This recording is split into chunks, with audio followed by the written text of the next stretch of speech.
नमस्कार साथियों, आज हम आपको कर्म फल से संबंधित एक कथा बताने जा रहे हैं, जिसे पढ़कर आप अपने सद्गुणों का विकास करेंगे, अच्छे कर्म के लिए प्रेरित होंगे।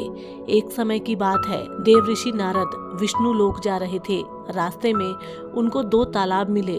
दोनों ही तालाब का जल मीठा और स्वच्छ था, लेकिन कोई भी उनके जल को ग्रहण नहीं करता था। कुछ दूर आगे चलने पर उनको आम के 2 फलदार वृक्ष मिले। उस पर मीठे फल लगे थे, लेकिन दुख इस बात का कि उनको कोई छूता तक नहीं था।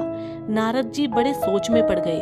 अपने मार्ग पर आगे जा रहे थे, तभी रास्ते में 2 गाय दिखी। उन दोनों ने नारद जी को बताया कि वे दोनों भी दुखी हैं, क्योंकि उनका दूध तो बछड़ा भी नहीं पीता है।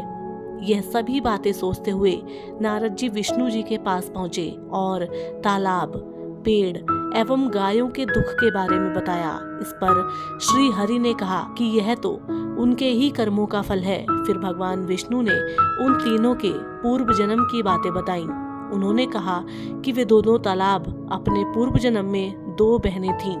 दोनों के पास धन की कमी नहीं थी, दोनों ही दान करती थी, लेकिन पक्षपाती थी, केवल अपने परिचितों को दान देती थी। नारद जी ने उनके उद्धार का उपाय पूछा तो भगवान बोले, जब उनके जल से खेतों को सींचा जाएगा और लोगों का कल्याण होगा। फिर उन्होंने बताया कि आम के दोनों वृक्ष पूर्व जन्म में बहुत बड़े ज्ञानी एवं विद्वान थे।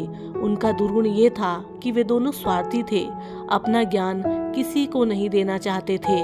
उनके ज्ञान से मानव समाज को कोई लाभ नहीं मिला। विष्णु जी ने कहा, उन दोनों वृक्ष का उद्धार भी तभी होगा जब उनके फलों के बीज से बाग लगाए जाएंगे। उसके फल दूसरों को खाने को मिलेंगे। ऐसा ही उन्होंने उन दोनों गाय के बारे में भी बताया कि वे दोनों गाय पूर्व जन्म में महिलाएं थीं।